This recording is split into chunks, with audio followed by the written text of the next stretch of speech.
Isinulat ni Jose Rizal ang nobelang El Filibusterismo upang gisingin at para makita natin mga Pinoy kung ano ang nangyayari sa lipunan natin noon. Madami ang mga problema na naranasan ng ating bansa. Ang ilan sa mga problema ay korupsyon dahil sa mga pamumuno ng mga praile, kahirapan ng mga Pilipino, edukasyon at marami pang iba. Isa sa mga problema na humuli sa aking atensyon ay ang edukasyon noong panahon ng mga Kastila. Ayon kay Rizal, ang edukasyon ay makakapagbigay ng kaunlaran at kaginawaan sa bansa. Sa El Filibusterismo, makita natin na kung ikaw ay isang Pinoy, mahirap mag-aral noon. Ito ay dahil sa mga dahilan na kung ikaw ay isang Indio, mababa ang tingin sa iyo. Hindi ikaw papansin ng mga guro, maapi ka ng mga kaklase mo, hindi ka tutulungan ng mga guro mo kapag ikaw may problema. Isa-isa kong ipapaliwanag ang mga dahilan na nabanggit ko. Kung ikaw ay isang Pinoy sa panahon ng mga Kastila, mababang tingin sa iyo.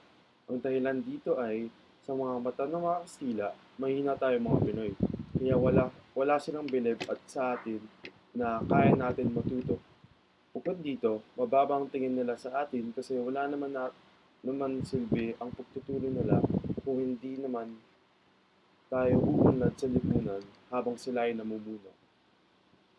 Ang pangalawang punto ay tungkol sa hindi tayo pinapansin ng mga guro. Sa palagay ko, ginagawa nila ito kasi mataas ang tingin nila sa kanilang sarili at hindi tayo nirespeto. Ito rin ay pareho sa mga na Pinoy noon. Naapi sila dahil walang respeto ang mga klase nila sa kanila. Hindi tutulungan ng mga guro kasi wala silang pakialam sa iyo. Kapag tumingin tayo sa mas malalim na dahilan kung bakit problema ang edukasyon sa Pilipinas noong unang panahon ay kasi hindi nasusulit ng mga Pinoy ang edukasyon kasi limitado sila. Ang dahilan dito ay ayaw ng mga Kastila na matuto tayo dahil pakiramdam nila kung maging edukado ang mga Pinoy ay posibleng mangyari ay patalsikin natin sila sa kanilang posisyon. Ang lahat ng nabanggit ko ay mga problema sa edukasyon noon.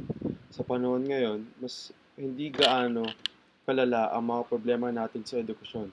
Sa palagay ko, ito ay dahil sa mga batas na ipinapatupad ng ating gobyerno. Isa sa mga batas na humuli sa aking atensyon ay ang K-12. Pinapatupad ng DepEd ang K-12 upang tulungan ang ating mga kabataan at pantayan ang sistema ng edukasyon, hindi lamang sa buong Asya kundi sa buong mundo.